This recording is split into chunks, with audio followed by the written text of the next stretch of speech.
Torah tells us of a very important topic, a topic which is on the forefront of everyone's mind, and this is the concept of the Eshet Yifat Toar.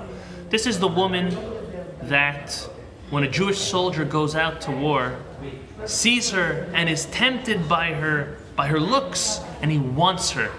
The Torah tells us in chapter 21, verse 11, V'ra'ita bashivya, and you saw in the captivity, Eshet Yifat Toar, a woman, a beautiful woman, V'hashakta ba, and you desired her, V'lakachta lecha leisha, and you took her for yourself as your wife. The Imam Loez explains to us that we have to understand that this whole concept of the permission of a woman that's found and taken at war is a non-ideal situation. And he proves it from the verse. The verse says, you see her, and you desired her, and you had a lust for her, temptation. Ideally, the soldiers should go out to war and not seek the women that are there. But if he does, and he goes, she is permitted. It's a non-ideal. It's something that is there to give into the Yetzer Hara. So why does the Torah permit this woman to the soldier? So the Imam Loez gives two explanations. The first explanation is that the Torah understands the psychology and the emotional state that this soldier is in. That when a soldier is at war, a soldier is vulnerable. They're weak. They're weak spiritually. They're weak physically. They're not comfortable. They're not at home. They're away from their element and they're scared for their lives. So God says, I might as well permit the soldier to have this woman rather than saying it's prohibited and then he's going to transgress. But how does that answer? Many things are hard for us as Jews. Keeping kosher is hard. Keeping Shabbat is hard. Sometimes not killing someone's hard. Sometimes not stealing from someone's hard. Sometimes you really have to hold back. But maybe it's very hard. And let me do that. Let it be permissible there. What's so specific about this? So we have to understand, this is a very strong concept, that everything that happens in our life, whether it's easy or hard, it is a test. We have easier tests, we have harder tests. And I'll tell you a secret. As hard as a test could be, and even if you failed it many times over, chas v'shalom, it is still a test that you can beat, that you can come out victorious, no matter how hard it is. But on the other hand, God will never test an individual with something that they cannot beat. It's not free will. The same thing as it would not be free will if it would be so easy, it would also not be free will if it was completely impossible. And therefore, God dug deep into the soldier's mind and saw it would not be an option for him to hold back from the temptation of this woman at war when he is vulnerable. And therefore he permitted it. This is the first answer. Second answer is as follows. It says there are many prohibitions in our Torah. Yet each prohibition, and we're not going to go through each of them now, we'll only give a couple examples, but each prohibition has a dimension when it is permitted. Gives an example. We know that there are kosher animals. Parts of the kosher animal are permitted to eat, parts are not. For example, the gid hanasheh, the sciatic nerve, is a part of a kosher animal that we cannot eat. There are also two different types of animals. There's bigger animals, as we call behemot, and there are smaller animals called hayot. The fat, certain fat, it's called helev behema. The fat of a behema, a larger animal, kosher animal, is still prohibited to eat. It's something that's not allowed to eat. However, the permissible side, which is similar, the fat of a chaya, the smaller animal, is permitted. That's one example. Gives another example, that meat and milk, as we know it, is not allowed to be eaten. We're actually not allowed to cook meat and milk. We're not allowed to benefit from meat and milk. And we're obviously not allowed to eat from meat and milk. Can you imagine? Hopefully we've never tasted. But if you've never tasted, can you imagine what it tastes like to have something that's meat and milk together? I mean, Baruch Hashem, I've never tried it, but it sounds like something interesting. A cheeseburger, a Parmesan steak, but some, meat. Meatballs and spaghetti with cheese on top. I mean, just the concept gets me excited. Why don't we eat it? The Shem said so. But even though meat and milk are prohibited to be eaten together, and that taste that we would like to taste so much is still not allowed, there is something similar to that, which has a similar taste, which is allowed. Now imagine what? The udder of a cow. The udder of a cow, the breast of a cow, which produces the milk and feeds the babies. It's part of the kosher animal. It's actually allowed to be eaten. In the Shulchan Aruch, there's a machloket between the Shulchan Aruch and the Ramah, exactly how to kosherize an udder, because there's milk. Do you need to slice it and push it again and squeeze it against the wall, squeeze out all the milk? Does it need to be only roasted when you eat it, so this way all the milk comes out? But nevertheless, there's still a milky taste to that meat, and that is a dimension of meat and milk which is permitted. So interesting. I'll give one more. We all know that pig is not allowed to be eaten. It's obviously one of the major ones. However, there's a certain psychological sickness that the Gemara speaks about, emotional, psychiatric sickness, which the cure to it is actually eating pig.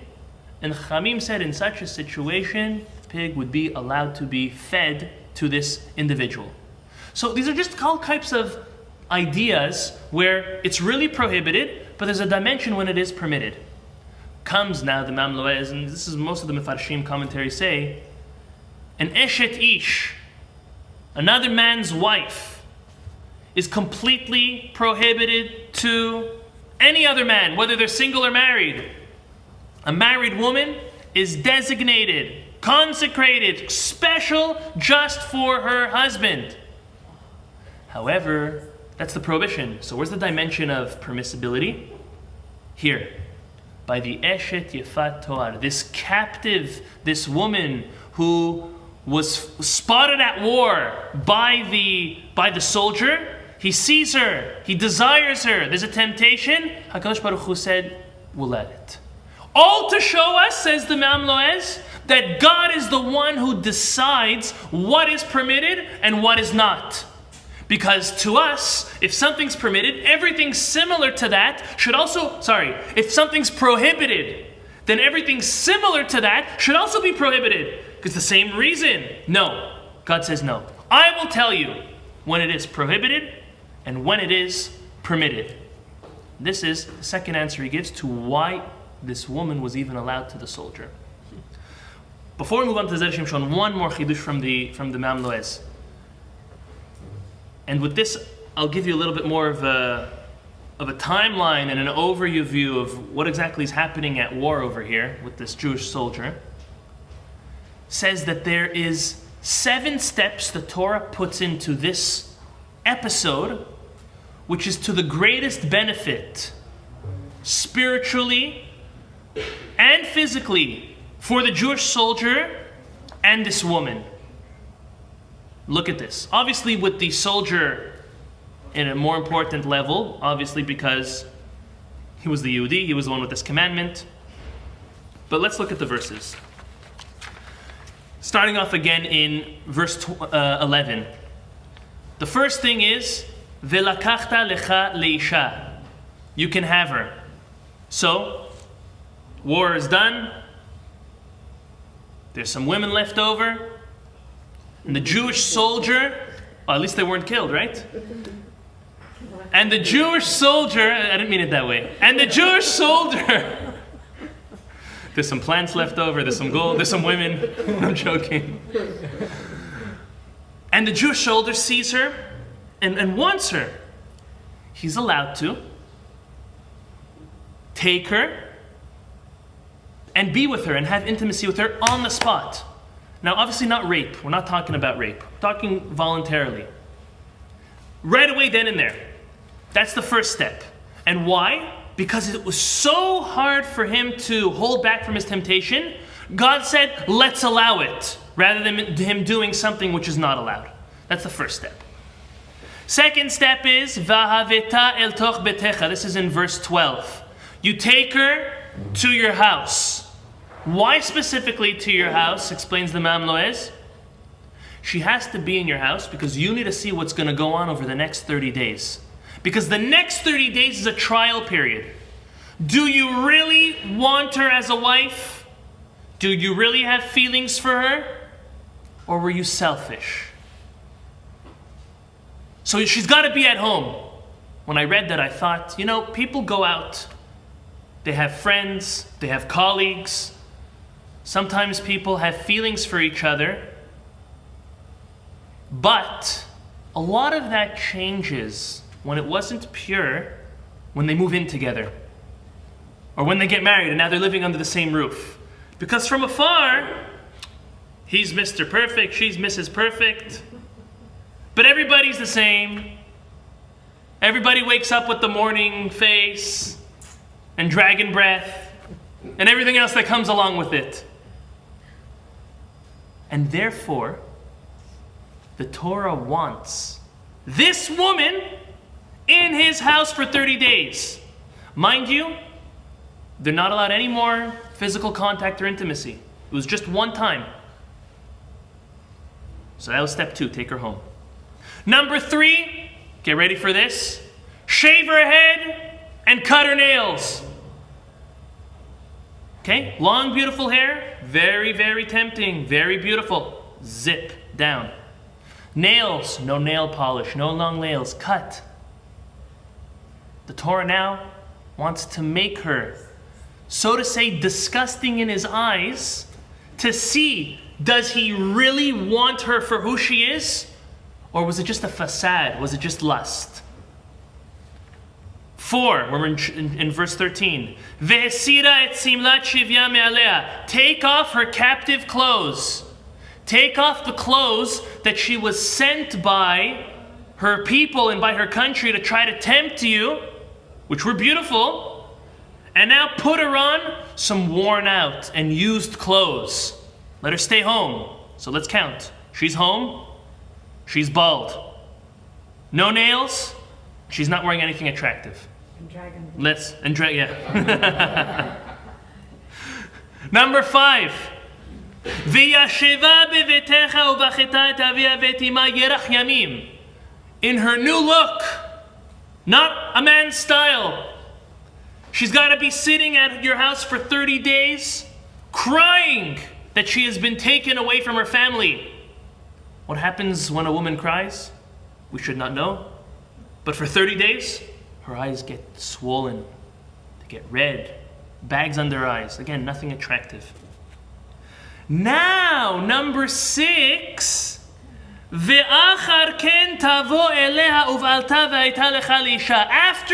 you waited this 30-day period to see, do you want her for who she is?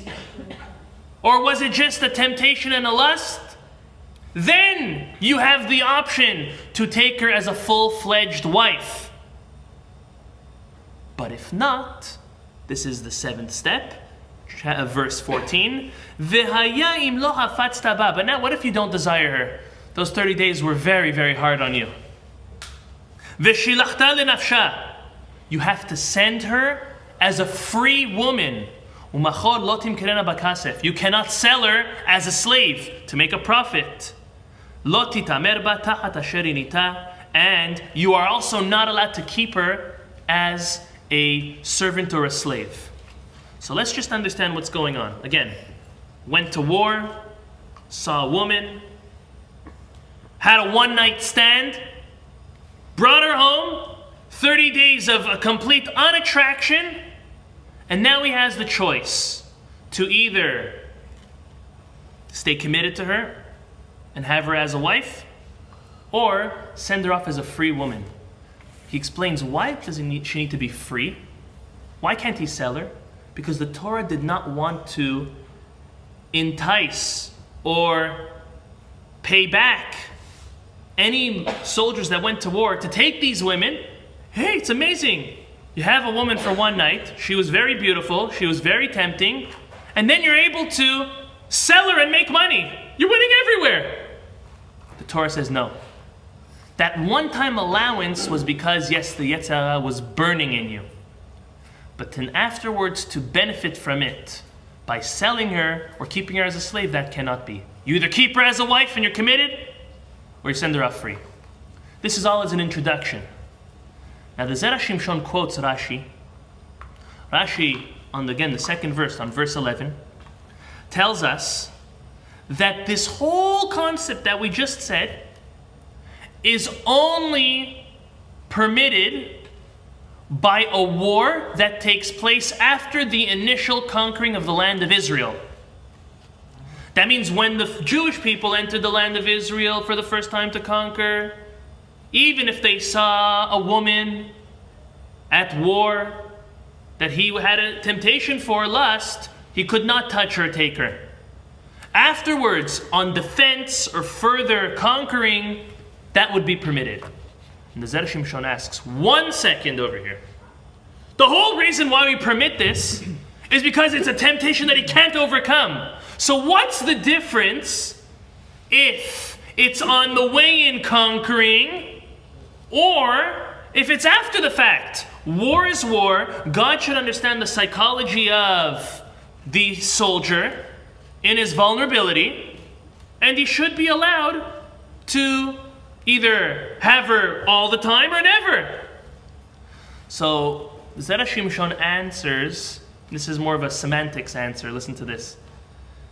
He quotes the Rambam. The Rambam says that during the initial conquering of the land of Israel, all 7 of the nations that were there, living there, had to be completely annihilated. Men, women, and children. So that initial war, when they were conquering, anyone they saw that was not a Yehudi was killed. And therefore there was no such thing as a woman that you saw that you could allow to live for you to have a temptation to want to be with her. But on the other hand, what are we talking about? We're talking about a captive. We're talking about a woman who's a captive. The only time that this captive is allowed, the Rambam explains, and the Zera Shimshon is quoting, is talking about after war. All the men are killed. The land is conquered. Now what do we have? We have the slaves that are left over. We have the booty of the war. Literally like we said, we have their belongings, we have the gold and silver, we have the children, we have the women. Could be even some of the men. But in that crowd, the Jewish soldier sees a woman that he's attracted to. He didn't have an obligation to wipe them all out. Now after the war, this allowance was not during war. This was after the war. He was then allowed to take her and then eventually see after 30 days if he would keep her as a wife eternally for the rest of their life or not. What we learn from this concept is that God understands us. And as we said a moment ago, He understands our hardships, our temptations, our lusts. And as hard as certain things are, and there's different temptations for men and there's different for women. And for Sephardic Jews, there might be some temptations, and Ashkenaz Jews, other temptations. I don't know, to some gefilte fish is something you can't hold back from. Others. But seriously speaking, HaKadosh Baruch Hu gives us tests. And the tests that He gives us, we have to know that we have it in us to overcome. And if we didn't, He would have not have prohibited it.